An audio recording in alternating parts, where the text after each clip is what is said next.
안녕하십니까. 부동산 파헤치기 부파입니다. 지난 시간에는 잠실, 우성 1, 2, 3차에 대한 이야기를 해봤고요.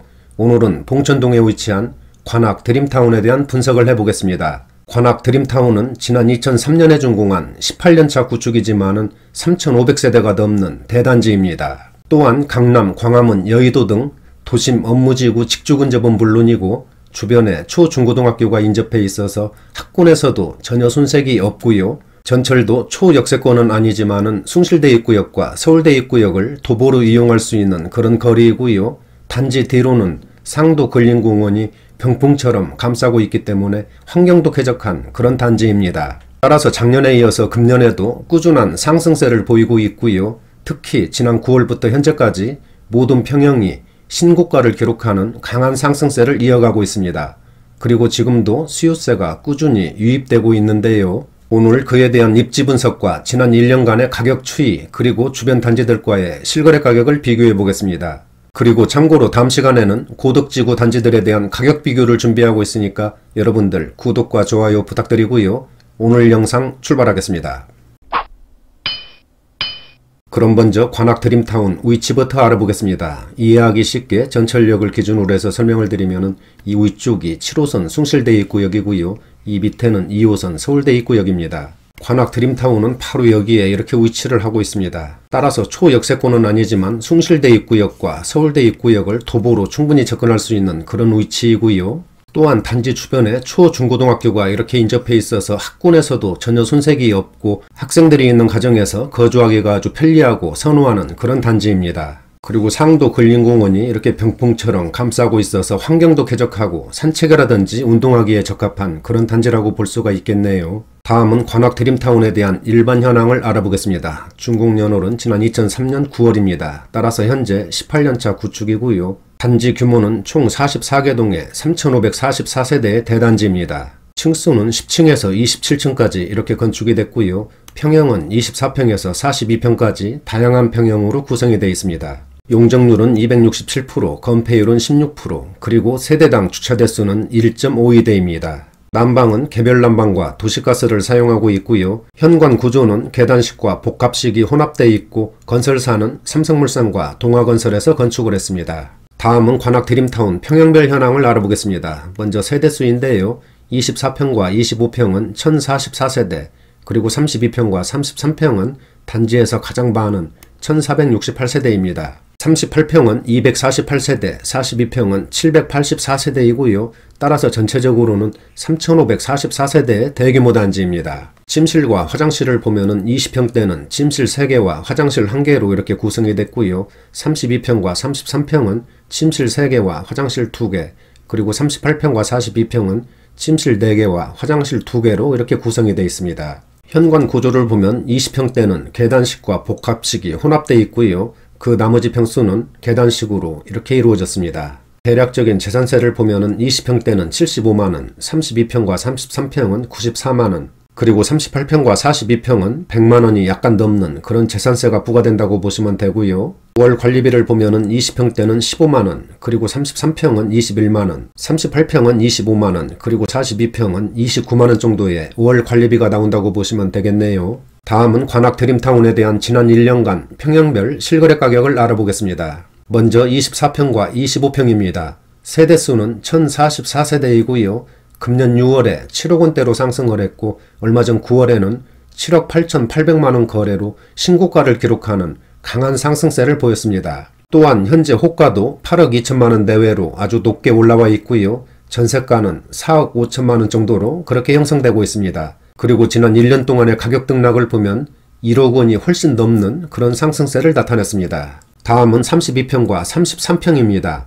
1468세대로 단지에서 가장 많은 세대수입니다. 금년 들어오면서 3월에 8억원대로 진입을 했고 얼마 전 10월에는 9억 4천만원에 거래되면서 최고가를 한 단계 높였습니다. 현재 호가도 최고가보다 5천만원이 높은 9억 9천만원 정도로 아주 강하게 올라와 있고요. 전세가는 7억원 정도에 형성되고는 있지만은 물량 잡기가 그렇게 쉽지는 않은 것 같습니다. 32평과 33평은 지난 1년 동안 2억 2천만원이 오르는 폭발적인 급등세를 보였습니다. 1년 동안 약 30%가 올랐네요. 정말 엄청납니다. 소유하고 계신 분들 표정관리 잘들 하고 계시겠죠? 다음은 38평입니다. 248세대이고요. 단지에서 가구수가 가장 적은 그런 평형입니다. 따라서 거래량이 그렇게 많지는 않은데요. 지난 9월에 9억 원대로 상승을 했고 얼마 전 11월 2일에는 9억 9천만 원에 거래되면서 최고가를 기록했고 10억 원 턱밑까지 치고 올라오는 강한 상승세를 보였습니다. 그리고 현재는 매도 물량과 전세 물량 모두 잠긴 것으로 그렇게 보이네요. 42평 보실까요? 784세대입니다. 금년 상반기까지는 8억 원대에서 거래를 보이다가 7월에 10억 클럽에 가입하면서 급등세를 보였고요. 얼마 전 7월 3일에는 10억 4,500만 원에 거래되면서 최고가를 다시 썼습니다.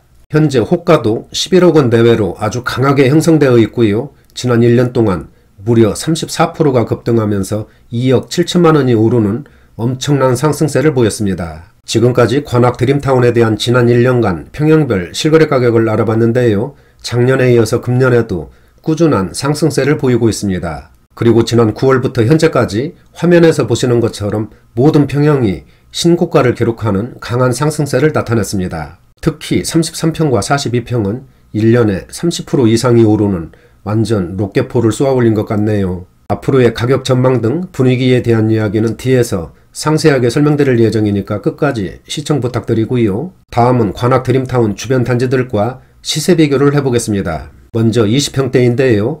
관악 드림타운은 앞에서 설명을 드렸기 때문에 생략을 하고요. 관악 벽산블루밍 1차 23평입니다.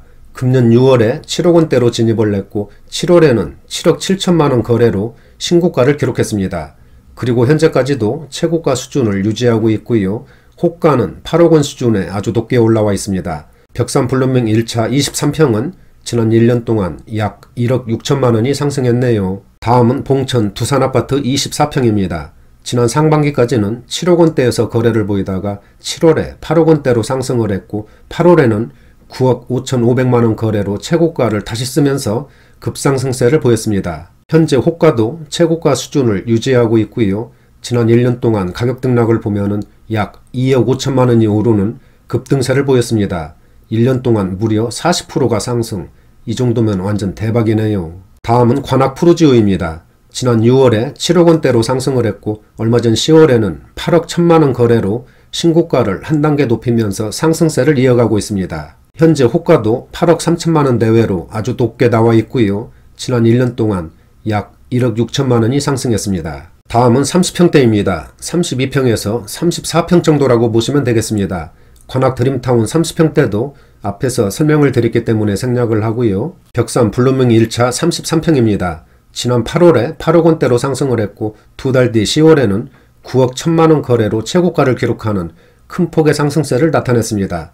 현재 호가도 9억 5천만 원 내외로 높게 형성되어 있고요. 지난 1년 동안의 가격 등락을 보면은 2억 3천만 원이 오르는 급등세를 보였습니다. 상승률로 보면은 33%가 올랐네요. 대단합니다. 다음은 봉천 두산아파트입니다. 지난 상반기까지는 8억 원대에서 거래를 보였지만은 7월에 9억 원대로 진입을 했고 얼마 전 11월 14일에는 10억 원에 거래되면서 드디어 10억 클럽에 가입하는 새로운 장을 열었습니다. 현재 호가도 11억 원 내외로 아주 강하게 형성되어 있고요. 지난 1년 동안 약 1억 6천만 원이 상승했습니다. 다음은 관악 푸르지오입니다. 금년 3월에 10억 원 거래로 최고가를 찍기는 했는데 이 가격은 좀 이상한 것 같네요. 국토부 실거래가 등록에서 무슨 오류가 있었는지는 모르겠지만은 그 당시 가격과는 어울리지 않게 아주 높게 올라온 것 같네요. 하지만 현재는 9억 원대에서 거래를 보이고 있고요. 호가는 10억 원이 넘는 강한 모습입니다. 지금까지 관악 드림타운 주변 단지들의 지난 1년간 실거래 가격을 알아봤는데요. 비교한 모든 단지들이 작년에 이어서 금년에도 꾸준한 우상향 곡선을 그리고 있습니다. 여기 화면을 보시면 노란색 부분이 신고가인데요. 지난 7월부터 현재까지 대부분 단지가 일제히 최고가를 기록하면서 강한 상승세를 이어가고 있는 그런 모습을 볼 수가 있습니다. 그러나 9월부터는 정부의 강력한 부동산 안정화 정책 등으로 거래가 크게 위축된 그런 모습을 보이고 있는데요. 아마 당분간은 이런 분위기가 이어질 것으로 그렇게 예상이 됩니다. 상세한 내용은 뒤에서 설명드리겠습니다. 다음은 관악 드림타운에 대한 입지 분석을 해보겠습니다. 앞에서 설명드린 것처럼 지난 2003년 9월에 준공을 해서 현재 18년차 구축이고요. 단지 규모는 총 44개 동 3,544세대의 엄청난 대단지입니다. 세 번째 교통인데요. 먼저 전철을 보시면은 초역세권은 아니지만은 7호선 숭실대입구역과 2호선 서울대입구역을 도보로 충분히 접근할 수 있는 그런 거리이고요. 또한 주변에 다양한 버스 노선이 지나고 있고 올림픽대로, 강변북로, 남부순환로 접근이 용이한 그런 위치입니다. 네 번째, 학군을 보시면 단지 주변에 초, 중고등학교가 인접한 학세권이고요. 따라서 학생들이 있는 가정에서 거주하기가 아주 편리하고 선호하는 그런 단지입니다. 학교 배정을 보면 초등학교는 구암초등학교, 중학교는 구암중학교에 이렇게 배정이 된다고 하니까 이런 점 참고해 주시기 바라고요. 특히 구암중학교는 관악구 내에서 알아주는 그런 학교라고 하네요. 다섯 번째는 강남, 광화문, 여의도 등 도심 업무지구를 편하게 접근할 수 있는 직주 근접의 입지이고요.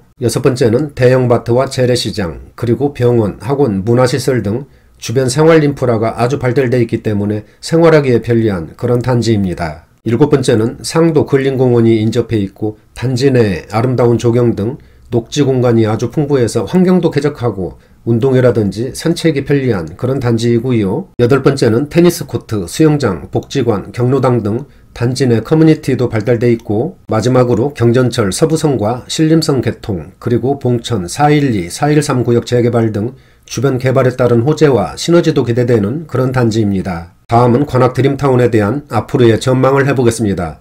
앞에서 설명드린 것처럼 관악 드림타운은 준공 18년차 구축이지만은 3,500세대가 넘는 그런 대단지입니다.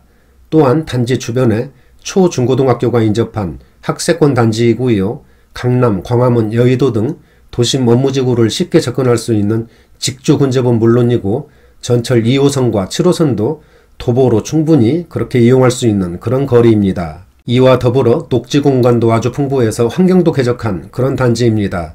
따라서 작년에 이어서 금년에도 꾸준한 상승세를 이어가고 있고요. 특히 최근에는 대부분 평형이 신고가를 기록하는 강한 급등세를 나타냈습니다.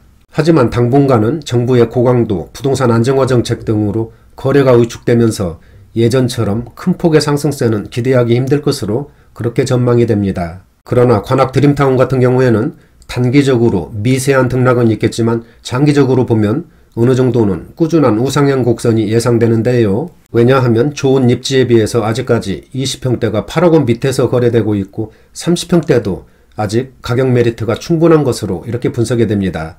따라서 최근에도 수요세가 꾸준히 유입되고 있고요. 특히 앞으로도 전철 서부선과 신림선 개통, 그리고 봉천 412, 413 구역 재개발 등 주변 개발에 따른 호재들도 줄줄이 대기하고 있습니다. 이런 면에서 볼 때 관악 드림타운의 상승세는 아직도 끝나지 않았다고 볼 수 있고요. 앞으로도 가격 방어를 하면서 안정적인 우상향 곡선을 그릴 것으로 그렇게 조심스럽게 전망을 해봅니다. 하지만 여러분들, 지금은 부동산 시장이 매우 혼란스럽습니다. 이런 때일수록 성급한 결정보다는 차분하고 신중하게 대응하시는 것이 바람직해 보입니다. 오늘은 여기까지 하고요. 다음 시간에는 고덕지구 단지들에 대한 가격 비교와 전망을 해보겠습니다. 나가시기 전에 구독과 좋아요 부탁드립니다. 감사합니다.